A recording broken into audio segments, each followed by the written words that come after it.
A very good evening to everyone. I'm Neha, Ambassador of Change for GETI, that is Global Education and Training Institute. And today is a special day, and we have a special lineup for you. Today today is the World Environment Day. The UN General Assembly proclaimed this day in 1972 and declared that humans bear the solemn responsibility to protect and improve the environment for present and future generations. By doing so, I believe on a very personal note that we can also act as good ancestors. So today, as we celebrate World Environment Day, it is to reaffirm our commitment towards the environment and to raise awareness towards the various dangers of climate change and to facilitate that, to highlight that, to reaffirm our pledge towards the environment. We have a very special guest with us today. We have Mr. Venkatesh Arora joining us from Lucknow only. It's a very lucky coincidence for me.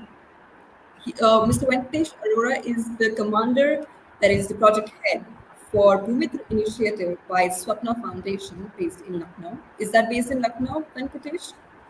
Yeah, Your it's based foundation in Lucknow. is based in Lucknow. Once that's a very good Yeah. initiative for our audience, who's also primarily from Lucknow only.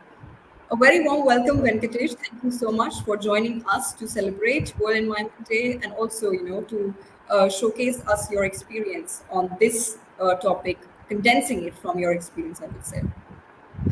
Over to you. Yeah. Please enlighten us. Please take us through the details. Please give us your experiences and, let's celebrate World Environment Day in that spirit. Okay, great. Thank you so much.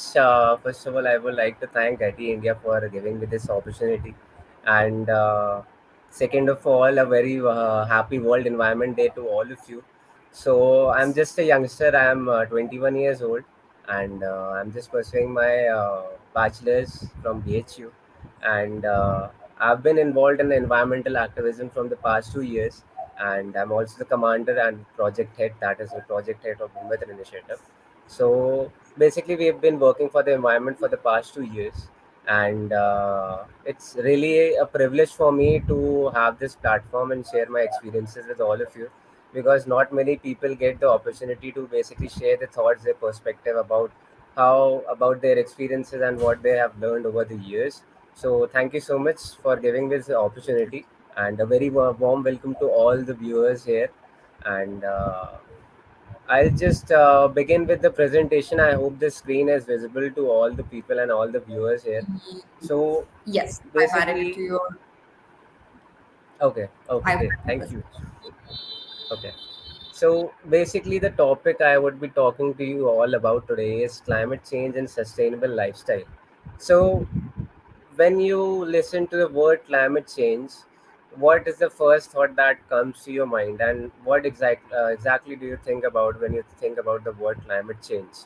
So the first thing that should come to your mind is ki the climate change is a change in the unusual weather found in a place, and it's basically like anything unusual happening in the climate.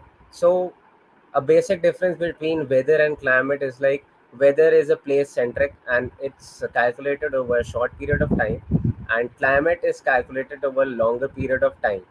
So when we observe changes over a longer period of time in a particular place or over a particular area, and we see that the natural trajectory that should be happening in the climate, it's not natural but it's been hampered.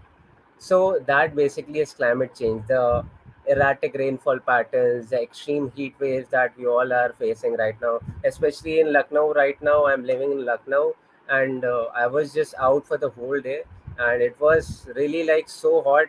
We could not even travel without wearing something on our faces. It feels like your skin is burning literally. It's always with, above the temperature is always above 45 degrees Celsius. So since the past 200 to 250 years, the human activities have been a major role in these shifts in the usual climate. And moving on, I'll talk about some of the major changes and the major causes of climate change. You might be thinking ki these climate change patterns that we are seeing over the years, these must be natural, and some of you might think that these must be caused by God. but actually these changes are caused by us humans. There is no other being which is capable of changing these weather patterns. There are animals, there are species, there are bird species, there are insects, and there are plant species, but they do not have the capability to, change the climatic patterns. So let's have a look about some of the major causes of climate change. The first one goes like burning of fossil fuels.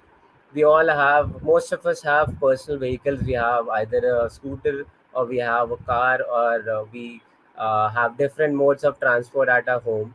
And that mode of transport, the time that we these modes of transport were developed, they usually used to work on fuel, and the fuel used to be either petroleum or it used to be some sort of gas. So we burn the fossil fuels for various kind of causes. It's either for transportation, it's either for generating power. We generate power through various resources by burning coal. And some of you even might have read this time around that we had some shortages of coal in India as well. So moving on, we manufacture goods. As the population is increasing, we need different type of goods.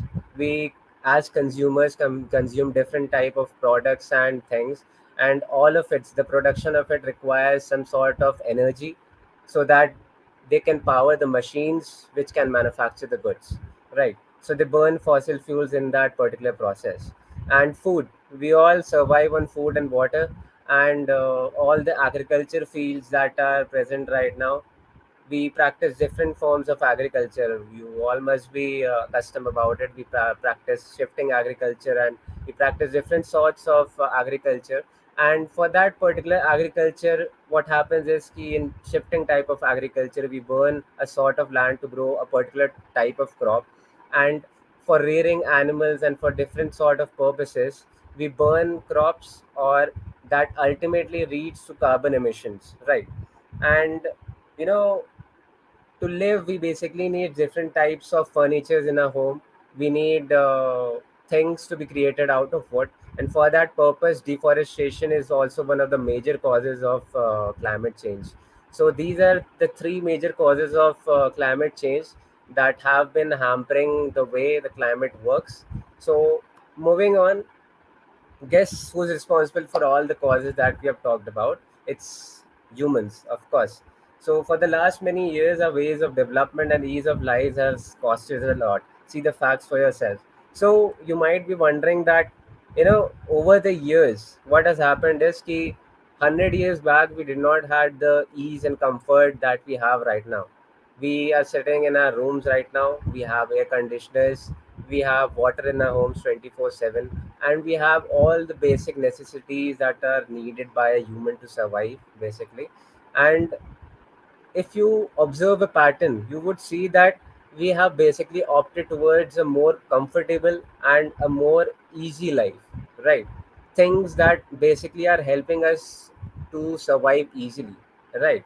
So these ease of life, the methods that we have adopted, and the type of development we have opted for, whether it's development in the form of buildings, either destroying forest or clearing deforestation of forest for the purpose of building roads or building highways, or it's whether building apartments or buildings or any sort of stuff like that. These are all responsible for climate change. So let's have a look at some of the facts. The global average temperature has risen by more than 1 degree Celsius since the last 19th century, a change driven largely by increased carbon dioxide among other human activities. The year 2016 and 2020 have tied for the warmest year on record. So you might be wondering that this 1 degree Celsius rise in the temperature might not make much of a difference, but actually it's making a lot of difference. We It's not a day goes by when I don't see a headline on the news of any patch of glacier that is burning, of any country that is free from heat waves, of droughts being brought upon some sort of area or in another city or in a particular type of country, and people suffering from that basic calamity. So it's not like this 1 degree Celsius is not capable of changing lives. It's capable of changing lives. It's the same as a difference of 1 marks can either fail you in exam or it can pass you in exam. In the same way, 1 degree Celsius rise in temperature can change and impact our lives, the way we live, and affect us in ways that we cannot even imagine. Right. So moving on, 30% of the world's population is exposed to deadly heat waves more than 20 days a year. Most of the brunt is beared by the underprivileged section, especially the daily wage workers. Right.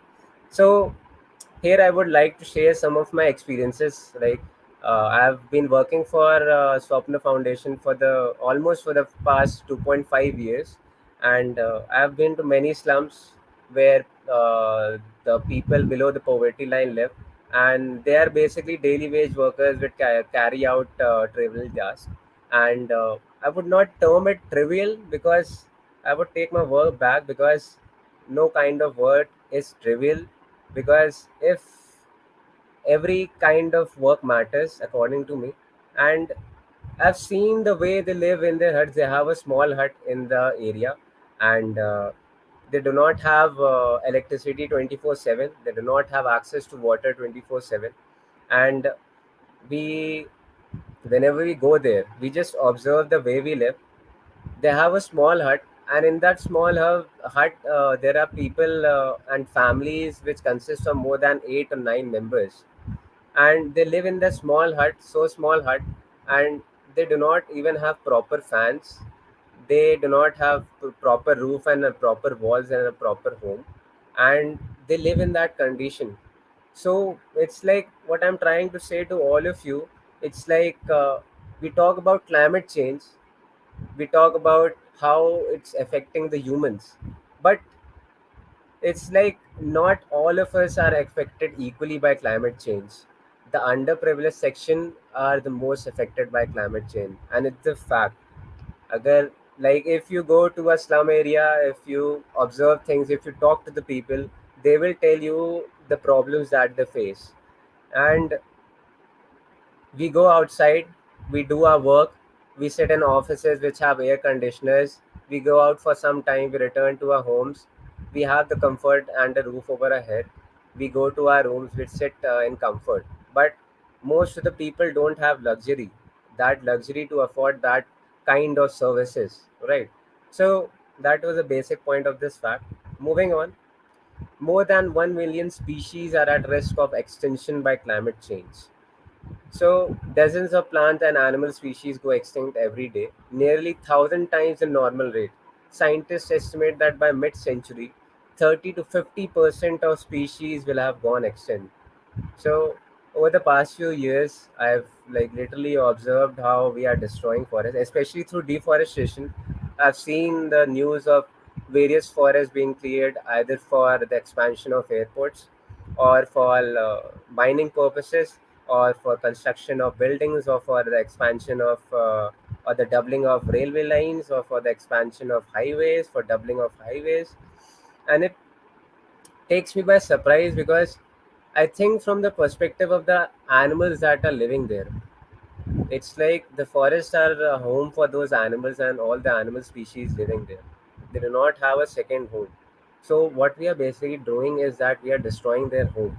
Imagine like if you are living one day and the next day someone just destroys your home for their own purpose and just goes away, and you have no other option, you have nowhere to go. What would you do? Exactly, that feeling would be really bad, and it would make you doubt your existence. So millions of species are at risk of extinction by climate change, be it bird species, be it predators, or be it small species. Every kind of species right now at this moment is at risk of extinction. If you go to IUCN, you open the website of IUCN, you would observe there would be a list of animals which are endangered, which are most in danger, and which are on the verge of being extinct. And we just share their images, and most of us are not even aware about the fact that these particular species are about to go extinct. And we cannot even connect the dots that basically what is the reason behind them going extinct.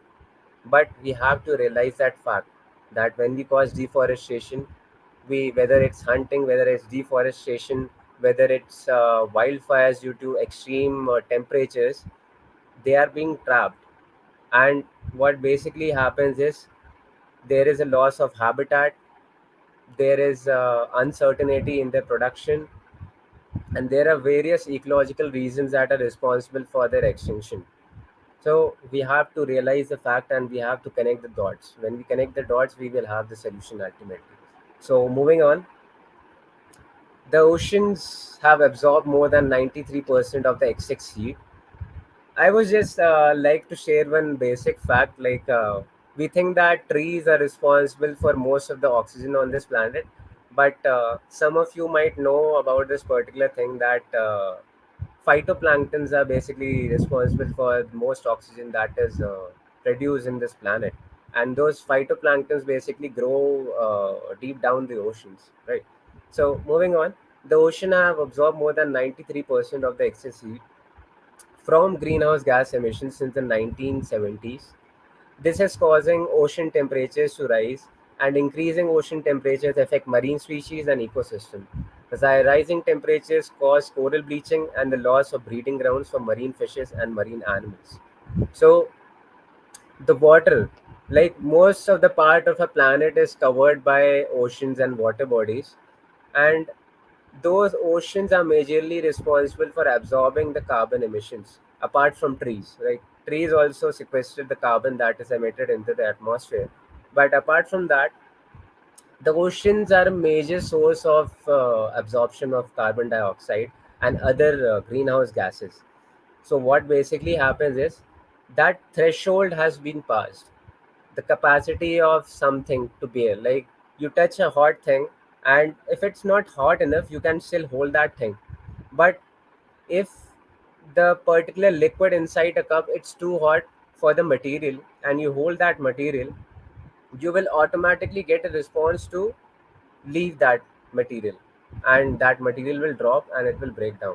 So it basically the oceans have reached a saturation point, and what basically is happening is ki the ocean temperatures are gradually rising over the years, and these rise in ocean temperature is responsible for the natural calamities we are seeing, whether it's the development of cyclones or tropical cyclones or hurricanes, or it's the increase in ocean levels. You might have seen a recent report.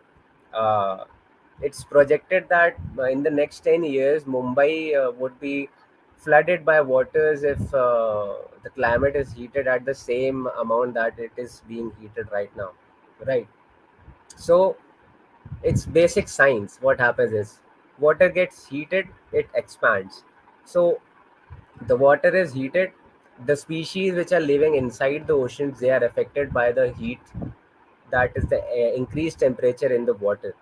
So imagine living in a hot tub and living your whole life in it. It's not possible to live inside that, and it basically affects all the type of marine species, whether it's predators, it's fishes, or different type of marine species, as well as all the plant species that are surviving inside the oceans, deep down the oceans. It is bleaching coral reefs. You might have seen the newses that the Great Barrier Reef is experiencing coral bleaching at a huge amount of level, and it's all because of the warming of oceans due to climate change. And coral reefs are responsible for a majority of reason for maintaining ecological balance, and we are slowly losing that coral beaches.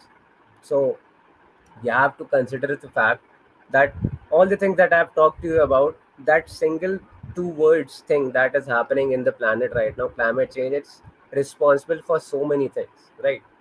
So moving on, more than half of the world's tropical forests have been destroyed since 1960s, with the world losing an entire soccer field world worth of primary rainforest every 6 seconds, right? So the basic thing that we see here is, sorry, uh, the tropical forests are being destroyed slowly. Why? Because of climate change, because of deforestation for our personal gains, because of wildfires that we are experiencing on a worldwide basis. It's like the crisis is not limited to a particular area, it's not limited to Lucknow, it's not limited to Delhi, it's not limited to any particular country. The people all over the planet are being affected, and the forests are being affected by the climate change. And who lives inside the forest? Different type of animal species, different type of plant species, right? So moving on, commercial agriculture is responsible for more than 40% of the deforestation worldwide. With an increasing global population and food demand, the pressure is already building, right? So commercial agriculture is basically agriculture for the purpose of human consumption, right? Whether it's the rearing of animals, breeding of animals, or whether it's production of a particular type of crop. We clear out forests, just as I talked about in the beginning of the slide, that we are clearing out forests for the purpose of agriculture and for rearing animals, to grow a particular type of crop to feed the animals, or to grow a particular type of crop in a particular type of land or forest. We are clearing those forests, right? So commercial agriculture in itself is responsible for more than 40% of deforestation on a global level, right? Moving on, these facts and figures show us that the activities carried out by humans are hampering the way climate works. And who basically is suffering from these change in the climatic patterns? It is us. It's like we have caused this particular climate change. We are responsible for all the things that are happening on our planet. And it is us which is responsible and who is suffering from this particular climate change, right? So you can see a particular image here. It's depicting a woman which is walking in the extreme heat. It represents an extreme heat wave, and how she is saving herself from the particular heat, right? And also you can look at the ground. It's like a ground which is basically so dried up by the extreme temperatures that you can even see the cracks, right? So moving on, the effects of climate change. Now that we have looked at the causes of climate change, what basically are the major reasons that are causing climate change, we can have a look at how is it affecting us, right? So we are experiencing hotter temperatures. We just had a look about how over the years since pre-industrial level, the average surface temperature, the global average temperature has risen by 1 degree Celsius. We are experiencing increased natural calamities such as floods, hurricanes, tornadoes, tsunamis, and storms. Just a minute. We are experiencing a warming and rising oceans. We have already looked at all the facts in the previous slides. We are looking at a loss of species. We are looking at a lack of food and health risk, and we are looking at poverty and displacement. Right. So these are the basic effects of climate change, and it is happening all around us. In the place you live, to the place you see on the television, it's happening on every corner of the world. It's happening, and it's very fast paced. It's not like it's a thing which should be covered by media on an extensive basis, right? We see news of people succeeding in their life. We see news of some teams winning on a global level, or we see news of editorials and different sort of stuff in different type of platforms. But it's not very common that we see news of climate change, that we all need to be serious about it. It's really happening, and it's really fast paced, right? But there is still hope. Just like David Attenborough says on his documentaries. I think you all might have seen his documentaries and the amazing work that he has done in all the lifespan he has, and he has an amazing voice. I admire him a lot, the work he does, and just in the end or in the beginning of his documentaries, he just goes like, "There is still hope." So if a person with such an extensive amount of knowledge and experience can share his valuable words and tell us that there is still hope, then I say we can seriously mean that there is still hope for a brighter and greener future, right? Moving on, you might be wondering that I've talked about all the facts and all the things to all of you. I've talked about the causes of climate change, and I've talked to you how that climate change is affecting the humans, the animal species, and all the living beings on this planet. What all is happening, the oceans, environment, and all of it. And you might be wondering, ki, how can I be a part of the solution? What can I do at this point of time, sitting in a chair in my home? What can I do? So it's not as difficult as you think it is. You just have to take one step. It's like taking baby steps. It's like whenever we have briefing sessions on the events that we conduct, and whenever I talk to any of my friends and family, they just go like, climate change is happening, but we can't do anything about it. It's ultimately up to the government authorities, it's up to the policy makers, and it's up to those in power who can seriously bring about and change. We cannot do anything. So it's like we have to change this particular mentality that if we can cause it, then we have the power to reverse it, and we have the power to be a part of the solution, right? There are various ways you can be a part of the solution. You can prefer cycling, walking to the nearest shops. I guess for the past few years, I have been using a cycle. It's a normal cycle, and what I do is ki whenever I even go out to buy groceries, my mom tells me to buy some dairy products, or my mom just tells me to go buy that particular stuff, and I leave the scooter at my home, and I just pick up my cycle and I go there. And when I come back, it takes time because obviously, if you are preferring cycling, walking to a particular area, prefer to a scooter, it will take time for you to go there to buy stuff and come back. And my mother used to say, "इतना time लग जाता है तुम्हें."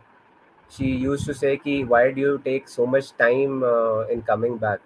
So I had to explain that part to her, that mom, these are the small changes and the small steps that we can consider making for a person who does not care about this particular thing, and who has not seen the extent of this climate change and how is it affecting people who are lower than us, or who are below the poverty line, and people all around the world.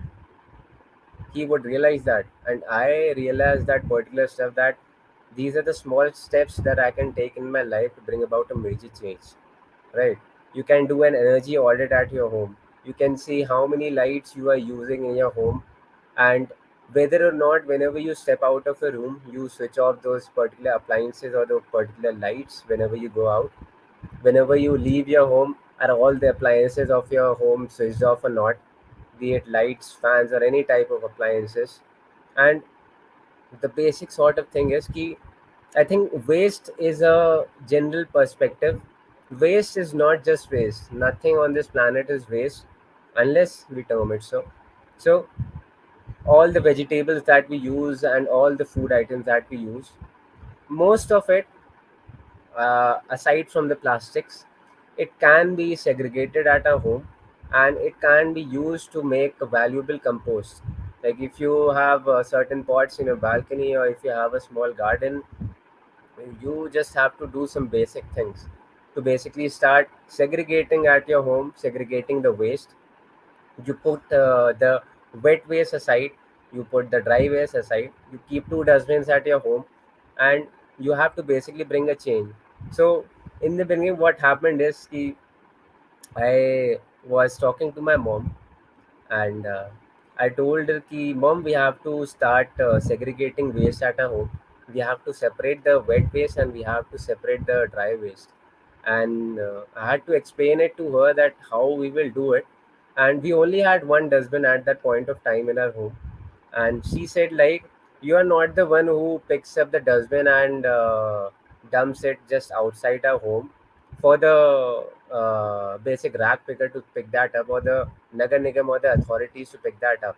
So don't tell me to do this particular stuff." And it basically took a lot of time for me to basically understand. I had to convince her कि it's okay. Till the time being I'm here in Lucknow, until the time being I'm living with you, I'll segregate the waste. It's up to me, and you just have to give me the go.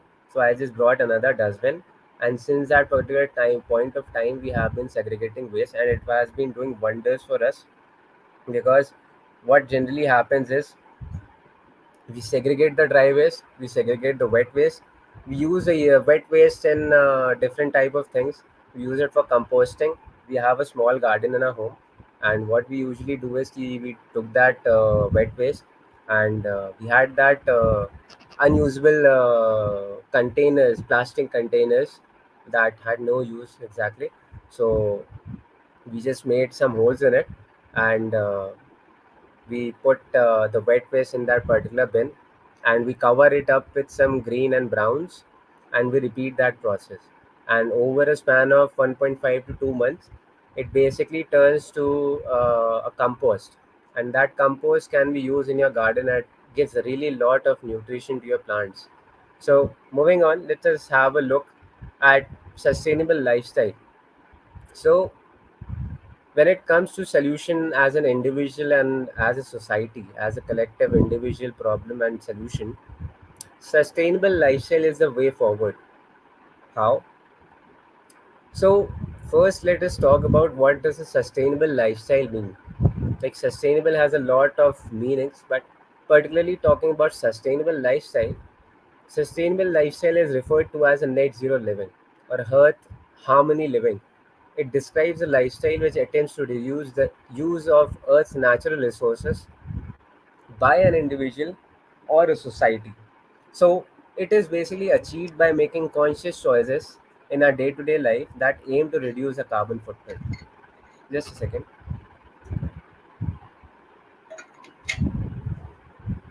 So, a sustainable lifestyle basically means that we have access to all the natural resources on our planet.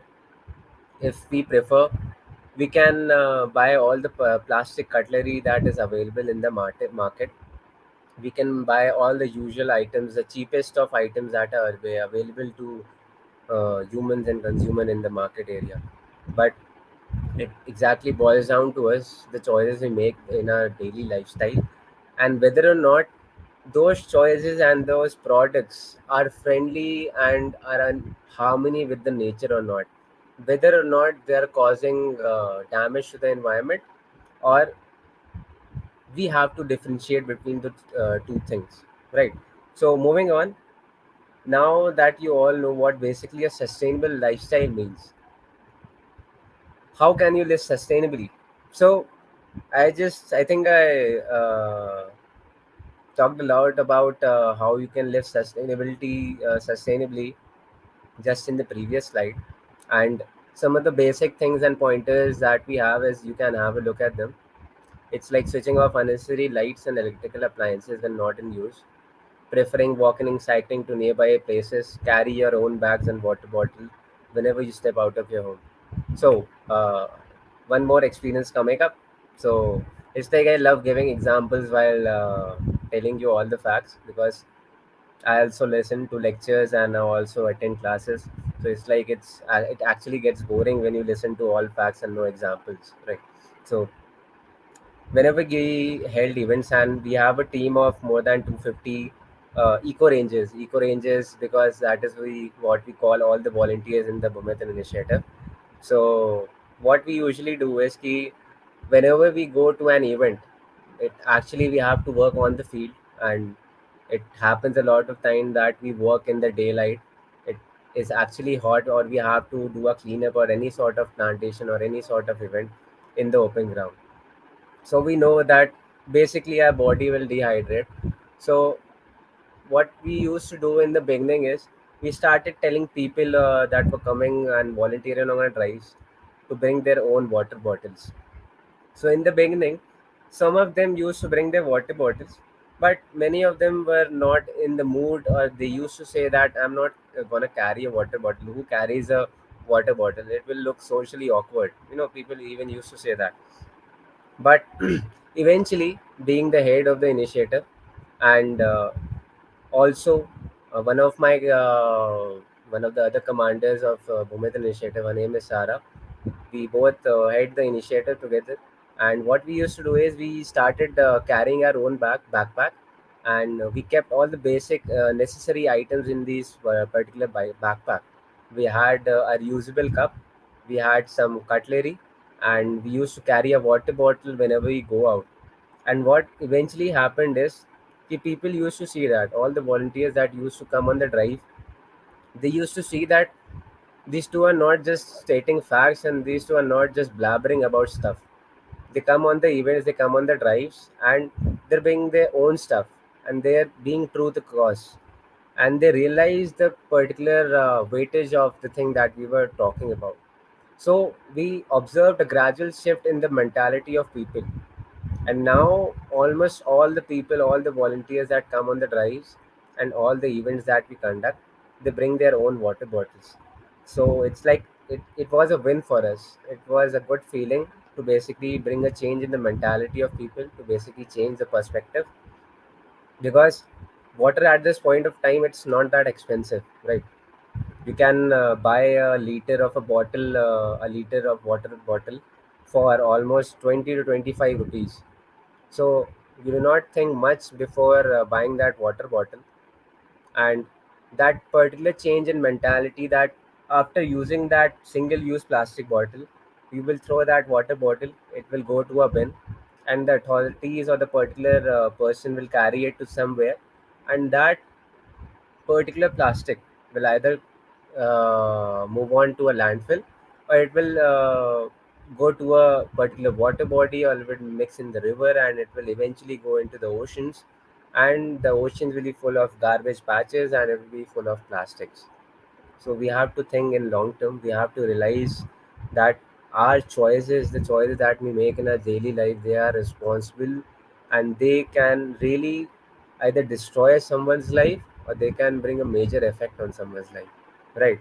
It's like, if I do something bad, or if I make a bad choice in my life, it's not like I will only bear the consequences. It might be possible that many people around me, or people in the another city, or any species would be affected by the particular item we use, or the particular choice you make, right? So avoid using plastic cutlery and carry your own set of bamboo steel cutlery, and segregate and manage your waste from home. Start composting, it's very easy, right? Moving on, you might be wondering that why do I need to do all of this? Why should I cycle to the nearest shop when I have a motor vehicle? And why do I need to switch off unnecessary appliances when I have electricity available in my home 24/7? What is the need? I have the comfort, I have the money, and I have the basic resources to live a comfortable life. But why do I need to do this? You might be asking this question. So the simple answer is because you can, and because it is the need of the hour. There is no planet B, right? And that is the fact. And the sooner you accept that fact, the sooner you will start acting upon it. The sooner you will bring a gradual change in the choices you make in your daily lifestyle, and the sooner the changes you will see in the society around you. Because there is a basic tendency of people being influenced if you do something different and you do something unique. It's not like most of the people, if you do a survey, if you can read any of the reports, you can read the talks of scientific people, of scientists, and you can have a look at whatever amount of videos you can. And we should ask ourselves the question that if we have a motivational speaker or an influential person on social media platforms, why are we influenced by his work or what he has to say? Because he is doing something different, he is relating with us, and he has something unique to offer to us. And we all work in mysterious ways, we all work in a unique way. And to bring a change, a positive change in the society, you have to work in a different way. You have to be unique, right? Over the years, we have just abused the natural resources, and we have abused it till the point of really exhausting those resources.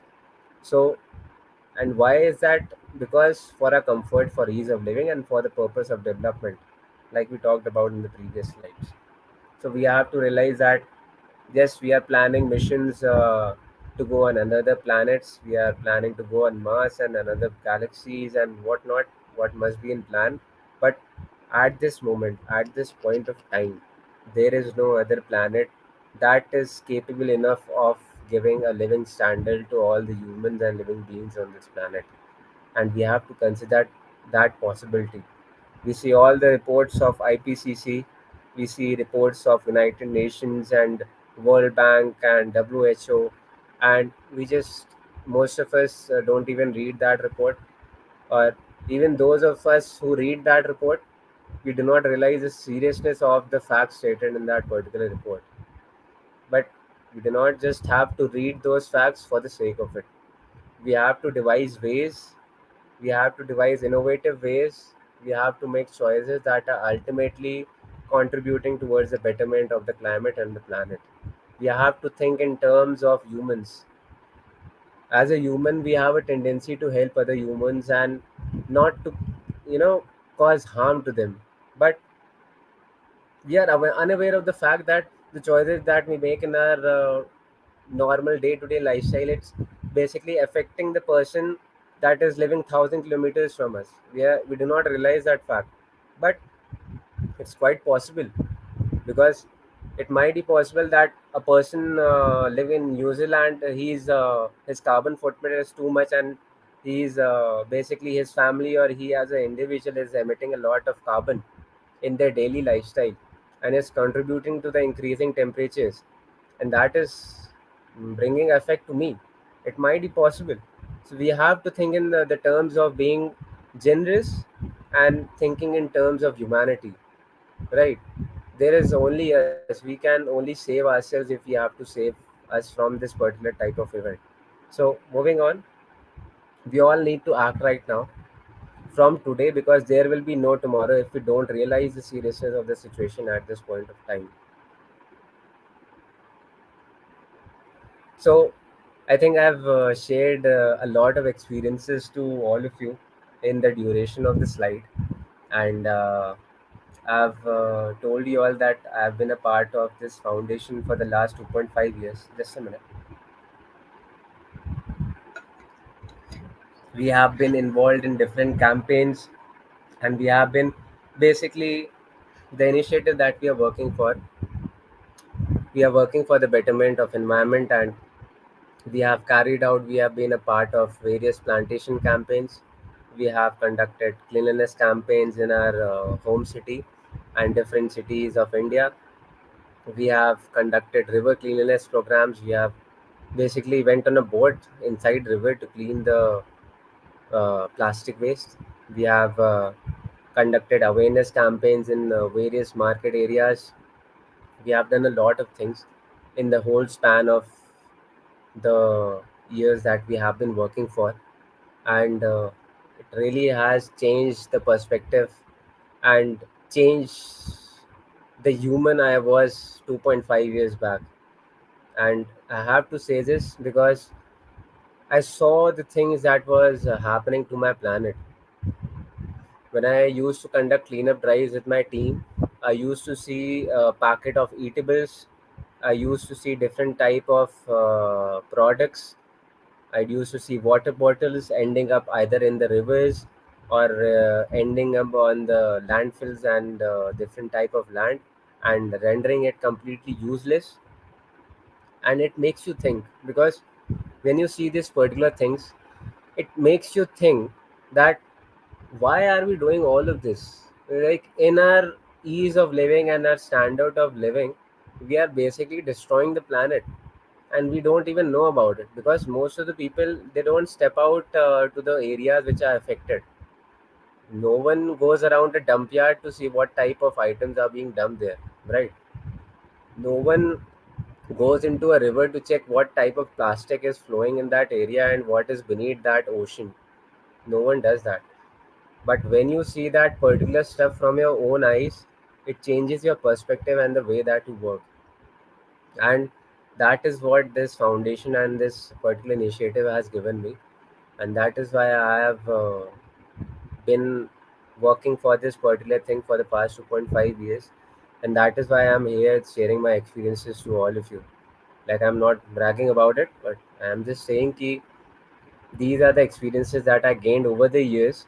And it might be possible that I realize this situation either too soon or either too late, but there is particularly no age for realizing the stuff that we do.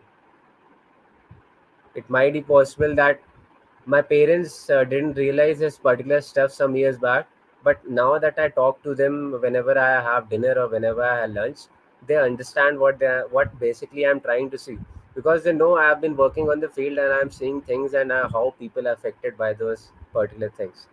And they listen to me, they understand me, and they try to change the way they work. So one basic experiences and one basic thing that I observed in my family is key.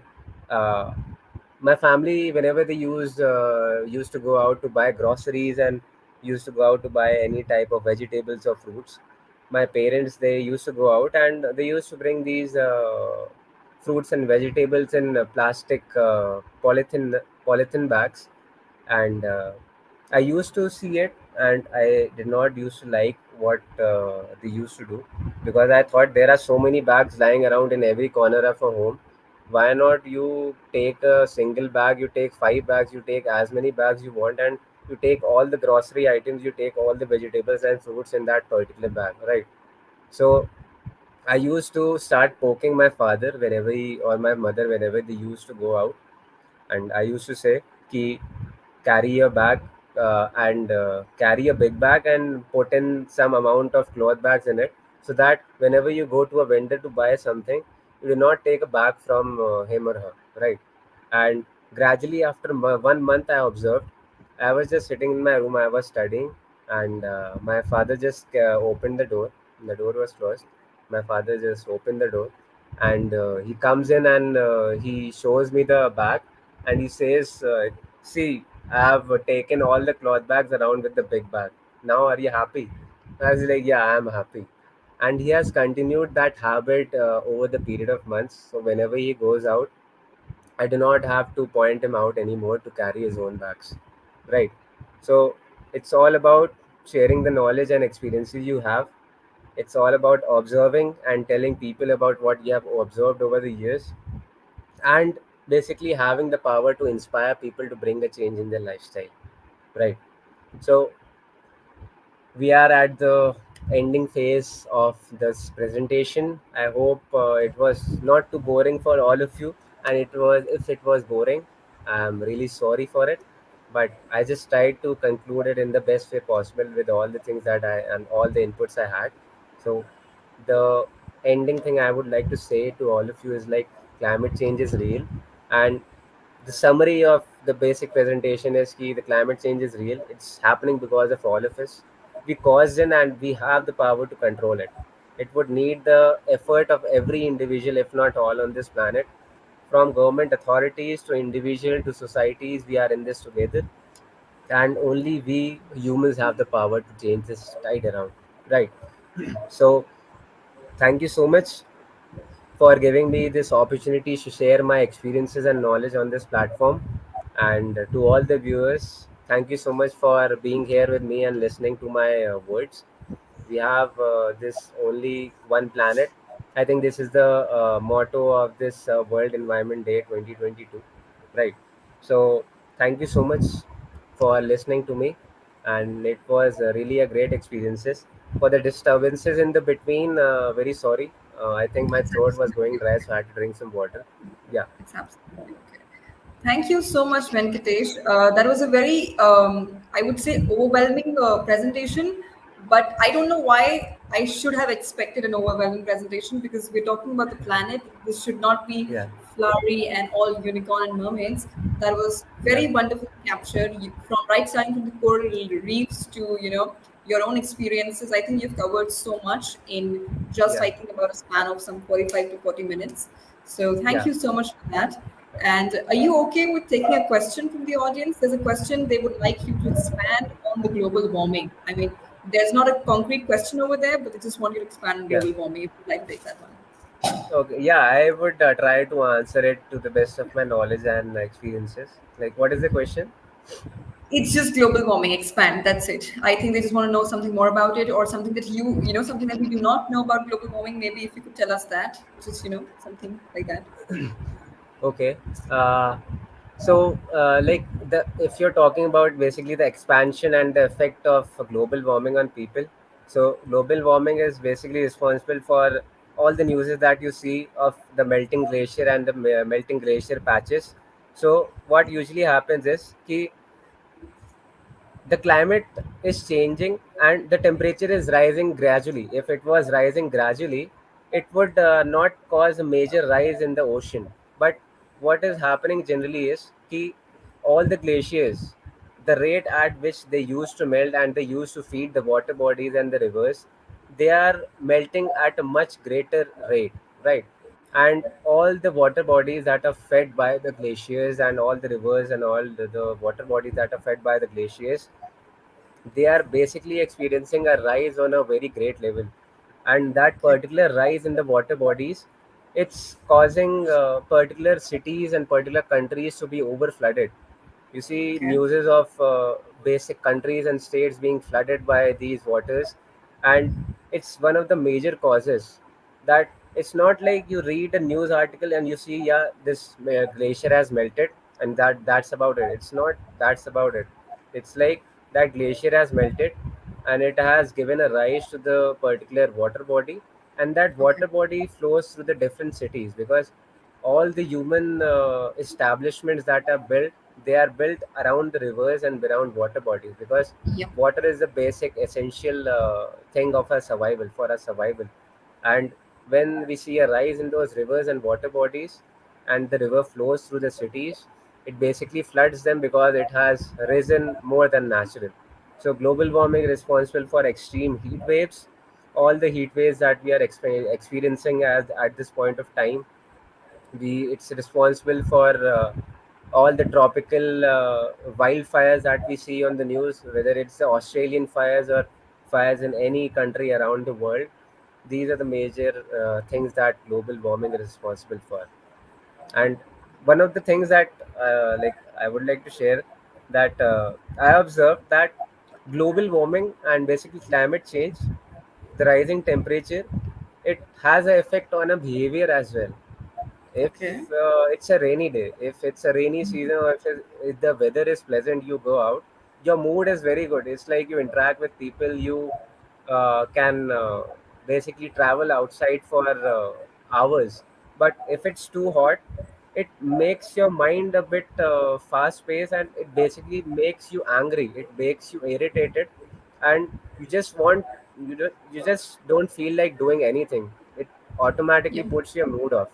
And I think each one of us might have observed this particular thing, this particular change in our behavior when the temperature rises too much, right? So yeah, I think I That's answered the question. I would say so. Yes. Thank you so much Yeah, for highlighting that, emotional part. I think, yes, yeah, climate does affect my mood. I think on a good day, I think I'm very happy during winters. I like winters a yeah, lot. But yeah, the winters are also rising. The temperature is also rising. So that's not a very good thing to be happy yeah, about. I think it's a cause yeah, of concern as well.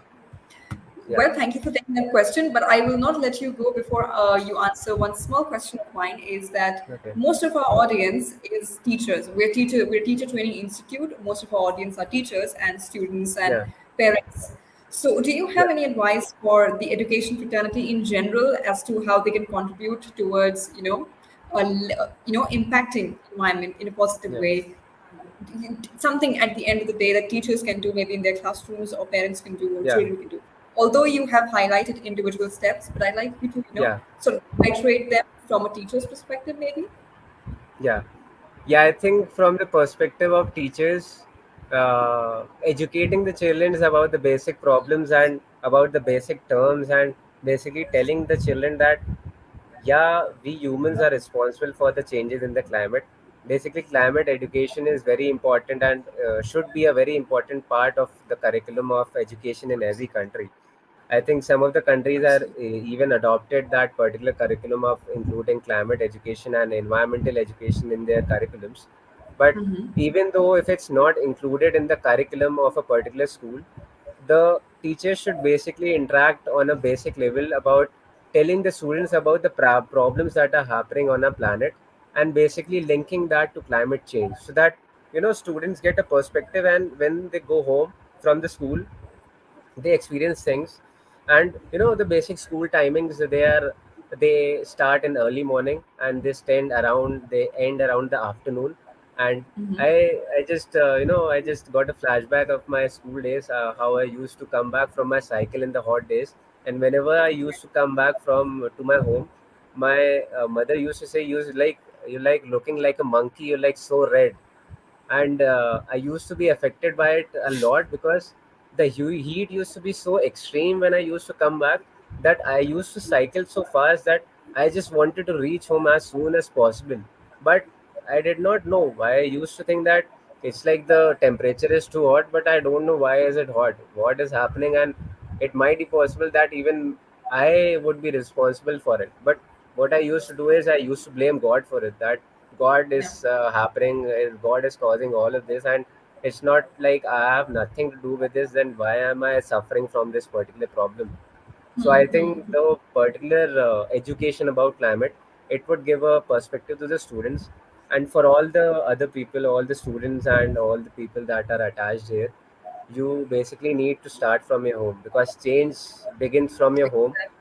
You Yeah. begin with small steps. If you have a particular organization or any type of community service in your school, or you have a particular organization which is working for the environment, which is causing basic activities, even if you're not a part of any organization or community, even if you live in a society, if you live in an apartment, or if you live anywhere, you can just talk to the people around. You can arrange basic events on some environment days, like Awareness today is World programs. Environment Day. Yeah, awareness programs. You can talk to the people about it. You can have debatable sessions about it. You can basically conduct. You have every society has a park or a recreational area in their particular society. You can do a particular plantation events. And what I used to do is, whenever I have a birthday of a friend coming up, what used to happen 5 years back is I used to think a lot what to give that particular friend so that he feels happy. But what I Yeah. gradually began to do is I give whenever a close friend of mine has a birthday, I buy one sapling and I gift him or her that sapling. And How that beautiful. yeah.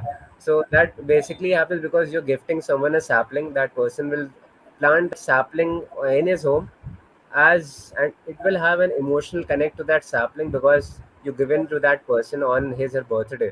So it's like Yeah. whenever he or she looks at that sapling and he takes care of that sapling, that person will think that I have to make this sapling grow. And in the next many years, 50 years or so, that plant sapling will gradually grow into a tree, and it will basically give oxygen. It will help in carbon sequestration, and it will be responsible for so many changes. So it's like the basic motive, what I'm trying to tell all of you, that you have to start things from your home. You have to talk to your friends, no matter how and what they think about you. Like over the years, me and even the whole team of Swapna and even the team of Bhumitra, all the people that we go to the field areas, we pick up litter and we do plantation events, and people and friends and families, they mock us and they say, why are you doing this? Like, why are you picking up that litter? And if someone can plant that particular sapling in an area, why are you going to plant that particular sapling there? So we have to basically explain them that it's because it's our planet, it's Absolutely. the planet, and it's the living thing, which is, it's a planet which has life, and we call it mother for a reason. And Absolutely. if we cannot take care of a mother, then what is the point of basically living on this planet? So that So is the very. basic message I would like to give to all of you. Yeah. Well, thank you for concluding your talk in such a heartwarming way and giving us, Yeah. little actionable tips. I think that at the end of the day, that is what counts, in the grander scale of events. There is Yeah. no one big solution that one person can implement. I think it's something that we do little by little, day by day, and Yeah. in the hope Yeah. that things will improve in the near future. And I'm sure of that. Yeah. Well, Yeah. once again, Venkatesh, thank you so much for joining us on World Environment Day and actually giving this World Environment Day such gravity and definition Yeah. through your Yeah. talk. Thank you so much. And if you have Okay. any parting thoughts, once again, you are free to share that. If you have any parting thoughts, maybe. Yeah. Yeah, it's like I think I've covered all the things here, and there is this Wow. particular quote that we go by. That Mm-hmm. we have a particular slogan that we go by in a particular initiative. It's like, Okay. if not us, then who? If not now, then when? So we have to basically Absolutely. ask that question whenever we think of the basic things, and that is how I would like to conclude the session. Thank you so much for the opportunity, and thank you so much for bearing me. Yeah, a Well, very thank you good so night much to for all of you. joining. Thank you. Yeah, Thank you. Have a good day. Have a most good Sunday, welcome. I would say, and hope to see Thank you you. around again. Thank you. Bye. Yeah. Okay. Bye bye.